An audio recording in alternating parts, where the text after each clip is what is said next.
This is Praveen Agarwal, IT professional. हम accounting सीख रहे हैं, वो भी मैनुअल अकाउंटिंग, और दुनिया की ऐसी अकाउंटिंग सीख रहे हैं कि जो जनरली आपको इतने इफेक्टिव मैनर में बिल्कुल शॉर्टेस्ट टाइम में, ओनली 3 डेज के अंदर हम इसको सीख सकते हैं। तो हमारा ये डे 1 का पार्ट 2 है।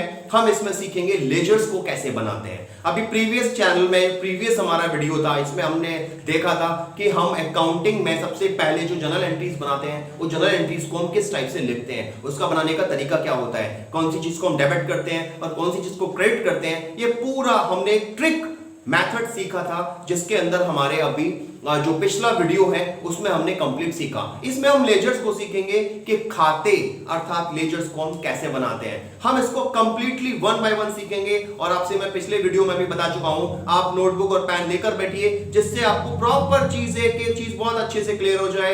ये आपके करियर के लिए बहुत इंपॉर्टेंट है। आइए देखते हैं हम इसको किस टाइप से लेजर्स बनाएंगे।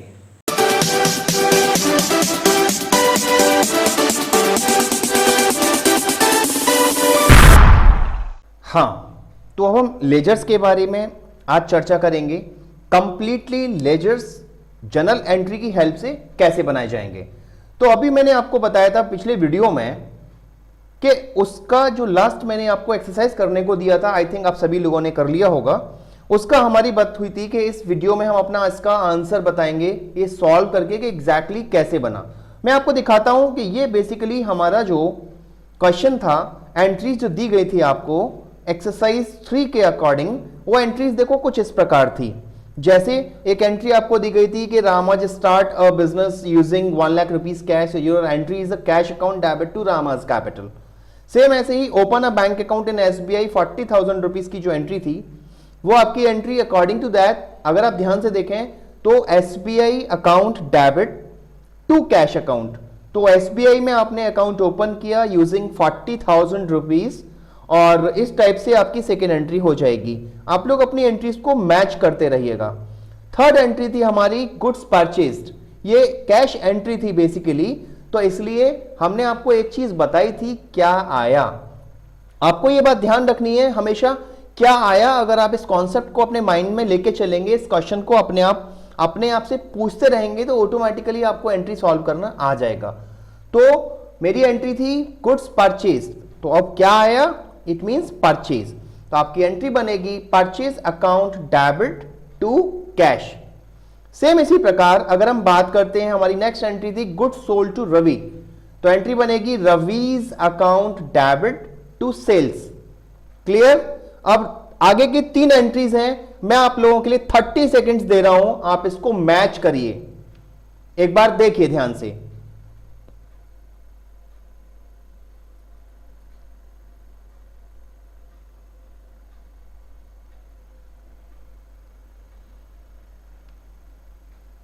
लास्ट, ठीक है।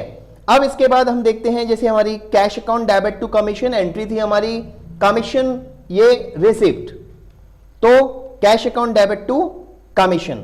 सेम ऐसे ही अगर हम बात करते हैं फर्नीचर परचेज, तो furniture account debit to cash, और एंट्री थी हमारी वेजेस पेड बाय एसबीआई, तो एंट्री बनेगी wages account debit to SBI. Clear है। अब इन सभी एंट्रीज के बारे में अब हम चर्चा करेंगे लेजर्स के बारे में। लेजर्स माने एंट्री करने के बाद हमारा अगला ऑप्शन होता है लेजर्स, खाते। इनको बोलते हैं खाते में लिखना, अर्थात पोस्टिंग करना। पोस्टिंग किस टाइप से होती है, इसका मतलब है व्हाट इज लेजर। सो व्यवसाय अथवा पेशे से संबंधित किसी भी कार्य को संबंधित खाते में लिखा जाना है, वही लेजर पोस्टिंग कहलाता है। जैसे अगर हम बात करें सिंपल मैनर में, लाइक खाते कैसे बनाते हैं, जैसे मान लीजिए हमारी पहली एंट्री थी गुड्स परचेज 1,000 रुपीज, तो गुड्स परचेज, तो यहां पर आपको एक चीज विशेष ध्यान रखनी है, हम इसको बोलते हैं डबल एंट्री सिस्टम। हिंदी में इसको कहा जाता है दोहरा लेखा प्रणाली। आपने कभी सुना होगा इस चीज के बारे में। मैं आपको छोटी सी एक लाइन बोलूंगा, आपको पूरी बात क्लियर हो जाएगी कि डबल एंट्री सिस्टम का बेसिक कॉन्सेप्ट है कि हम एक एंट्री जब भी करेंगे वो 2 खातों को इफेक्टेड करेगी। गौर कीजिए, आपकी एंट्री है गुड्स परचेज 1000, तो your entries purchase account debit to cash, तो एक तो परचेज अकाउंट इफेक्टेड होगा और दूसरा कैश अकाउंट इफेक्टेड होगा। अब उस नियम पर हम ध्यान से देखें तो हमारी एंट्री देखो, सबसे पहले तो परचेज अकाउंट में लिखी गई है। परचेज अकाउंट, तो परचेज अकाउंट डेबिट बोल रहे थे अपन, तो ध्यान से देखो हमने परचेज अकाउंट के डेबिट साइड में लिखा है टू कैश। याद रखिए खाते में कभी खाते का नाम नहीं आएगा, अर्थात हमारी जो परचेज अकाउंट है वो बेसिकली कैसी है, परचेज नकद है, कैश, तो इसलिए हमने लिखना है परचेज के डेबिट में। ये मेरी बात ध्यान रखिए, ये अगली ट्रिक है, ये ट्रिक है, आपको इस ट्रिक पर बहुत फोकस करना है। किसी भी खाते के डेबिट में ऐसे बोलना है आपको मनी मन, तो परचेज अकाउंट के डेबिट में टू कैश, तो मैंने वो कैश की रकम लिख दी, देखो 1000 रुपीज। सेम ऐसे ही कैश क्रेडिट हुआ था, देखो एंट्री में देखो purchase account debit to cash, तो कैश मेरा क्या हो गया, क्रेडिट हुआ है, तो देखो कैश अकाउंट के क्रेडिट में बाय परचेज। खाते में अपोजिट चीज लिख दो, ऐसे भी समझ सकते हो, हम अगर परचेज अकाउंट में एंट्री करेंगे तो टू कैश लिखेंगे और अगर कैश के क्रेडिट में लिखेंगे तो क्या लिखेंगे, बाय परचेज। इस तरीके से हमारी पोस्टिंग हो जाएगी। ये विशेष ध्यान रखना है पोस्टिंग कैसे। मैं एक और एग्जांपल के थ्रू आपको समझाता हूं। जैसे मान लेते हैं हमको बोलना कैसे है, परचेज अकाउंट के डेबिट में, देखो मेरी एंट्री में उसी उदाहरण से ले रहा हूं पहले दोबारा, परचेज अकाउंट के डेबिट में, तो परचेज अकाउंट के डेबिट में बोलना है आपको, देखो ऐसे ही बोलना है आपको, मनी मन बोलना है। कैसे बोलेंगे इसको, ऐसे बोलना है परचेज अकाउंट के डेबिट में, तो देखो मैंने क्या लिखा, परचेज अकाउंट के डेबिट में टू कैश अकाउंट। सेम ऐसे ही फिर बोलेंगे कैश अकाउंट के क्रेडिट में बाय परचेज। बड़ा आसान सा है, आपको बस प्रैक्टिस करनी है मनी मन हर एक एंट्री को बोलने की। सेम इसी तरीके से अगर हम ध्यान से देखें, एक और एग्जांपल लेते हैं, पूरा जनरल एंट्री को करते हैं पहले इसमें। तो जैसे जनरल एंट्री को हमने एक्सरसाइज को वापस करते हैं, goods purchase 2000, goods sold 5000, goods purchase from Rohit 4000 and goods sold to Karan 8000। Entry कैसे बनेगी, वापस प्रैक्टिस करो। गुड्स परचेज क्या आया, it means purchase account debit to cash, amount देख लिए बिल्कुल सिमिलर, ऐसे ही लिखना है आपको। सेम एज गुड्स सोल्ड, अर्थात माल बेचा, तो क्या आया, माल बेचोगे, देखो नगद बेच रहे हो, ध्यान से देखो नगद बेच रहे हो, तो आपको माल जब बेचोगे तो क्या मिलेगा, कैश मिलेगा। See your entries cash account debit to sales, बहुत सिंपल है, एंट्री हो गया। थर्ड को ध्यान से देखो, ये क्रेडिट एंट्री है, गुड्स परचेज फ्रॉम रोहित 4000, तो आपकी एंट्री क्या बनेगी, purchase account debit to Rohit है। परचेज देखो हमेशा परचेज डेबिट होता है, याद कर लीजिए, और हमेशा सेल्स क्रेडिट होता है, ये भी ध्यान रखना, मैं अगली एंट्री पे समझाऊंगा, फिर भी क्लियर कर लेते हैं। परचेज हमेशा डेबिट होगा, देखो ध्यान से मैं दोनों को क्लैरिफिकेशन कर रहा हूं।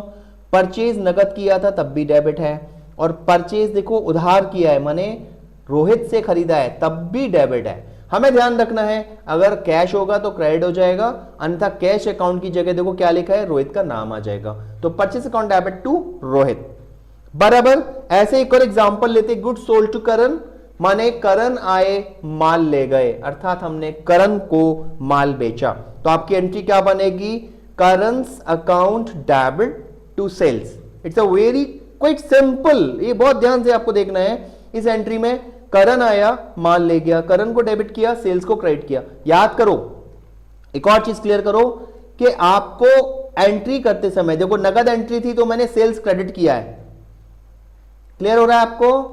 अगर हम ध्यान से देखें तो नगद एंट्री थी तो मेरा सेल्स क्रेडिट हो रहा है, और उधार एंट्री थी तो भी मेरा सेल्स क्रेडिट हो रहा है, तो क्या अप्रूव होता है, परचेज हमेशा डेबिट होगा और सेल्स हमेशा क्रेडिट होगा। आप इस एग्जांपल को अपनी नोटबुक पर नोट कर लीजिए। ठीक, अगले एग्जाम्पल पर चलते हैं, हमारे पास एक और एग्जाम्पल होगा। तो पहले मैं इसको करने के लिए आपको मैं पहले समझा देता हूं। अब जैसे इस एंट्री को अपन को करना होगा पूरा, मैं आपको एक केस स्टडी को खुद सॉल्व करके दिखा रहा हूं। आप इस चीज को बहुत ध्यान से देखिएगा कि केस स्टडी को हम सॉल्व कैसे कर रहे हैं। अब जैसे अगर हम इसको ध्यान से देखें तो यहां पर हमारा एंट्री है, लाइक कुछ एंट्री है, कॉमन एंट्री है, ठीक है, ये आपको दिख रहा होगा, बिल्कुल नॉर्मल है। हम एंट्री जो करेंगे तो कुछ एंट्रीज के हिसाब से अगर अपन चलते हैं, पोस्टिंग के हिसाब से, तो उनको हमें किस टाइप से एंट्री को सॉल्व करना होगा। ठीक है, मैं इसको दोबारा लेता हूं। तो जैसे इस एग्जांपल पर हम केस स्टडी को लाइव देखते हैं, ये मेरा लाइव एग्जांपल है, लाइक गुड्स परचेज 2000। तो एंट्री मन में बोलनी है purchase account debit to cash. तो कैसे बोलोगे, परचेज अकाउंट के डेबिट में, परचेज अकाउंट के डेबिट में यहां आ गए, हाँ क्या लिखना है, टू कैश अमाउंट 2000। सेम ऐसे ही कैश अकाउंट के क्रेडिट में, तो कैश अकाउंट पे आ गए, इसके क्रेडिट में आ गए, क्या लिखना है इधर, बाई परचेज 2000। सेम एज आपकी अगली एंट्री है गुड सोल्ड, माल बेचा, तो क्या आया, कैश आया, cash account debit to sales. तो कैश अकाउंट के डेबिट में क्या लिखेंगे, टू सेल्स। ऐसे बोलना है आपको, ये विशेष ध्यान रखिए कि आपको ये एंट्री बोलकर करनी है। तो कैश अकाउंट डेबिट, तो कैश अकाउंट के डेबिट में मैंने क्या लिखा, टू सेल्स, और सेल्स अकाउंट के क्रेडिट में आपको लिखना पड़ेगा, इधर ध्यान रखना है, by cash and the amount is 5000। इधर मैंने स्किप किया, इधर 5000 लिखना है, बराबर। अगली एंट्री है गुड्स परचेज, ये ध्यान रखना है हमारी एंट्री क्या बन रही है, गुड्स परचेज फ्रॉम रोहित 4000। तो गुड्स परचेज फ्रॉम रोहित, तो रोहित एंट्री क्या बनेगी, purchase account debit to Rohit. तो आपको कैसे लिखना है, परचेज अकाउंट के डेबिट में। देखो बोलना ऐसा ही है, ये मैं हर एक स्लाइड पे बोला हुआ है, मैंने लिखा हुआ है कि बोलना इसी प्रकार है। कैसे बोलेंगे, परचेज अकाउंट के डेबिट में, क्या बोलना, परचेज अकाउंट के डेबिट में by Rohit and the amount is the 4000। एंड आपने एंट्री क्या बोली है, परचेज अकाउंट के डेबिट में टू रोहित, तो रोहित के क्रेडिट में है purchase account debit to Rohit. Sorry मैं यहां मिस्टेक कर गया, इधर लिखना आपको यहां लिखना है परचेज अकाउंट के डेबिट में टू रोहित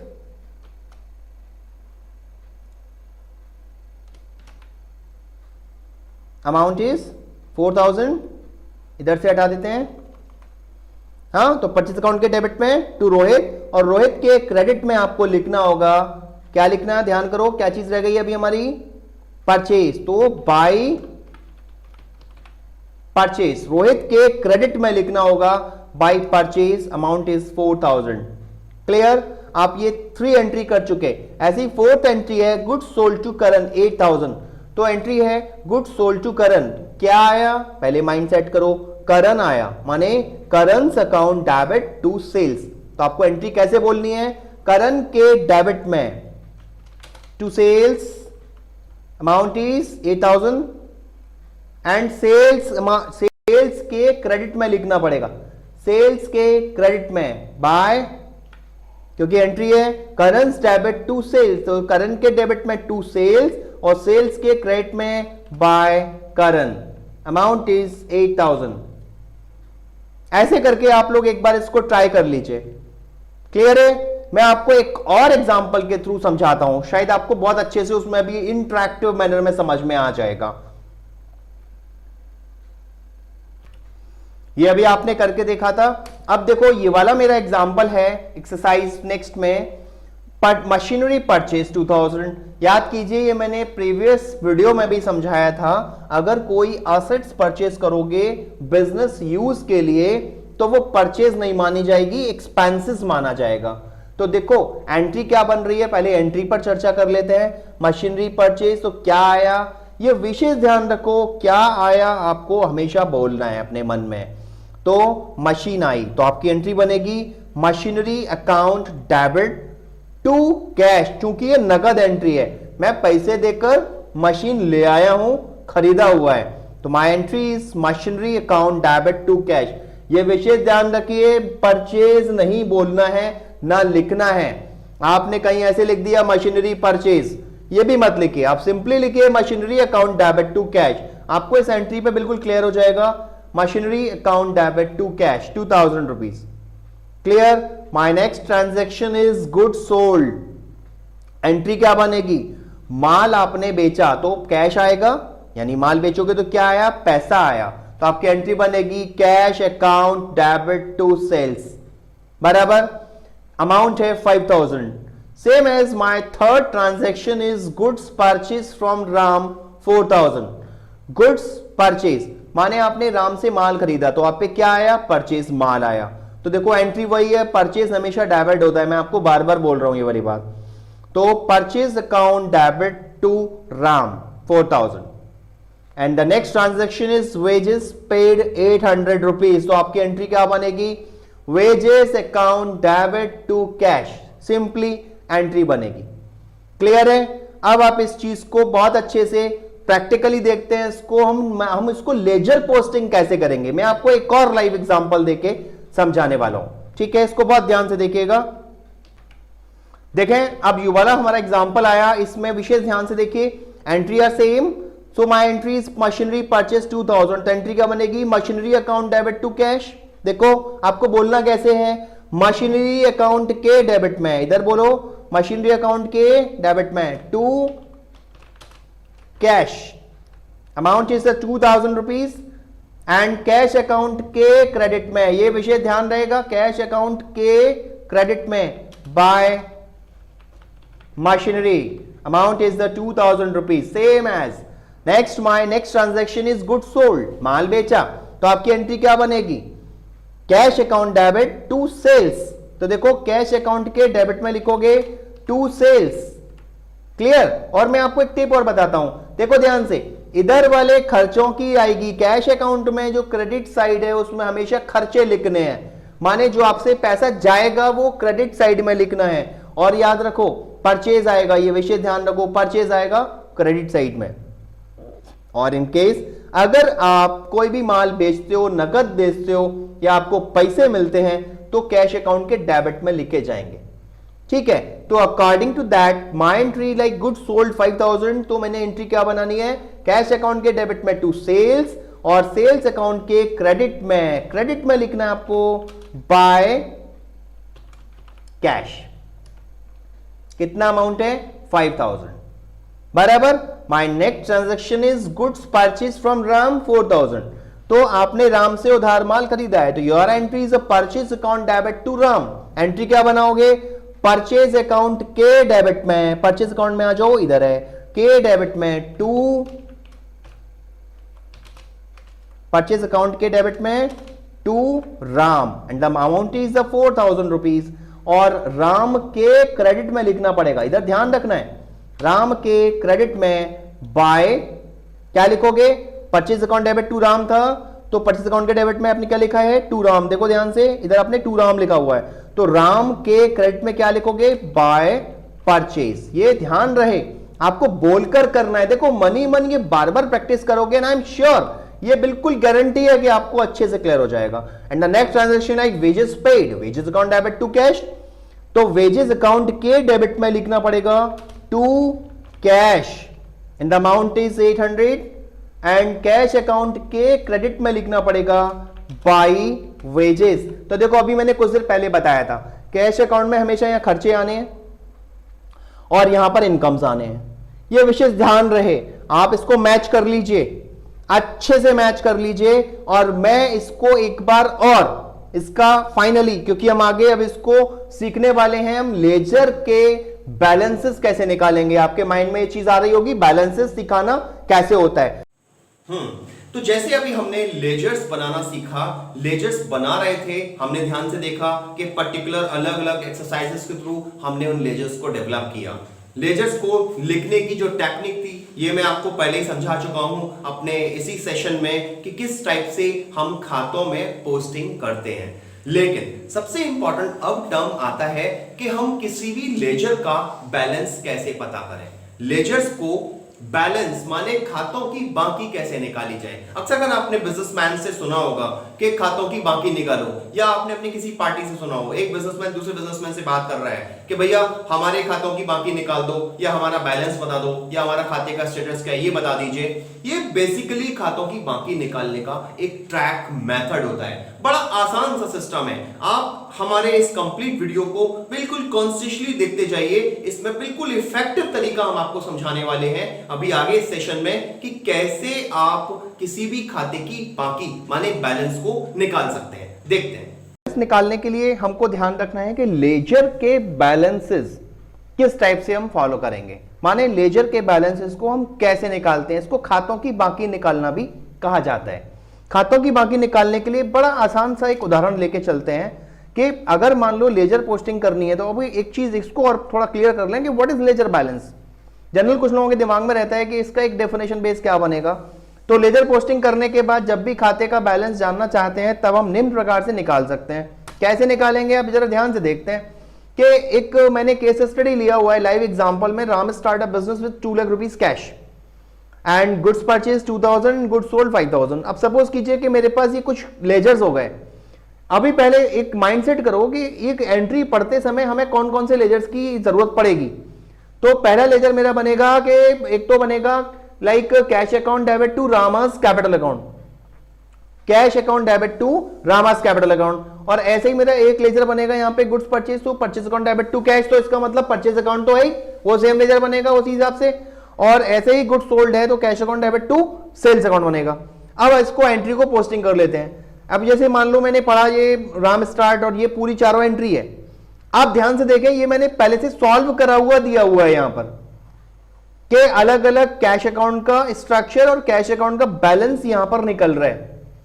ठीक है, इसी टाइप से रामास कैपिटल अकाउंट का ये बैलेंस चल रहा है, देखो बाय बैलेंस लिखा हुआ है, परचेज अकाउंट का लिखा हुआ है, इधर भी बैलेंस निकला हुआ है, और ऐसे ही सेल्स अकाउंट है तो इनका भी बैलेंस हमने डिफाइन किया हुआ है। अब इसको मैं करके दिखाऊंगा आपको कि हम किस टाइप से हम इन एंट्रीज को पोस्टिंग करने के बाद बैलेंस निकालेंगे। तो बैलेंस निकालने के लिए अपन को ध्यान क्या रखना है, तो अब जो हम करने वाले हैं, हमारे पास केस स्टडी है। जैसे मान लीजिए Ram start a business with 2 lakh rupees cash, तो मेरी एंट्री बनेगी cash account debit to Ram's capital account. तो एंट्री क्या बनाओगे, कैश अकाउंट के डेबिट में क्या लिखोगे, to Ram's capital, amount is 2 lakh rupees, same as. अब हमारी एंट्री है, यानी कैश अकाउंट के डेबिट में हमको क्या लिखना पड़ेगा, रामास कैपिटल, और रामास कैपिटल के क्रेडिट में क्या लिखेंगे, बाय कैश 2 लाख रुपीस। ठीक है, नेक्स्ट एंट्री है गुड्स परचेज, तो purchase account debit to cash, ये वही पुरानी चीज है जो पिछले वीडियो में भी हम लोग स्टडी कर चुके। तो गुड्स परचेज अभी पिछले पार्ट पे अपन ने देखा हुआ था। तो गुड्स परचेज, तो purchase account debit to cash, तो परचेज अकाउंट के डेबिट में अपन को क्या लिखना है, to cash, amount is 2000 and purchase account debit to cash बोला है मैंने, ध्यान रखिएगा। ऐसे ही अब कैश अकाउंट के क्रेडिट में, ये मैं जो बार बार बोलता हूं ये आपको भी प्रैक्टिस करना है कि कैश अकाउंट के क्रेडिट में क्या लिखेंगे, बाय परचेज। सेम पैटर्न है, आपको ये बिल्कुल सेम सिस्टम फॉलो करना है। मैं जैसे बोल रहा हूं, मेरी बोलने वाली जो भाषा है उसको आप बिल्कुल एक माइंड सेट कर लीजिए, ऐसे ही मन में इसको बोलना है तो आपको ढंग से आ जाएगा। नेक्स्ट एंट्री है गुड सोल्ड, क्या आया, पैसा आया, माल बेचेंगे पैसा आएगा, तो cash account debit to sales, तो आपकी एंट्री बनेगी कैश अकाउंट के डेबिट में टू सेल्स बराबर सेल्स, अमाउंट इज 5000 एंड क्या बनेगा एंट्री, कैश अकाउंट के डेबिट में मैंने बोला हुआ है टू सेल्स, और सेल्स के क्रेडिट में आपको लिखना पड़ेगा बाय कैश 5000। अब जरा बैलेंस की बात कर लेते हैं, अपन लोग इसको एग्जैक्ट बैलेंस कैसे फॉलो अप करेंगे। ध्यान से देखें, मेरे पास कुल मिला के मैंने 2 लाख का ये बिजनेस में पैसा लगाया और 5000 का मैंने माल बेचा हुआ है, तो 2,05,000 टोटल मेरे पास ट्रांजैक्शन आया। तो मैं इधर क्या लिखूंगा, 2,05,000 ऐसे, ये ध्यान रखना आपने। और देखो उसमें से 2,000 का मैंने माल खरीद लिया, तो मेरे पास कितना बैलेंस बचेगा, 2,03,000 रुपए। तो 2,03,000 आपने यहां लिखना है और यहां लिखो बाय बैलेंस, ये ध्यान रखें आपको, बाय बैलेंस ये ऐसे लिखना है।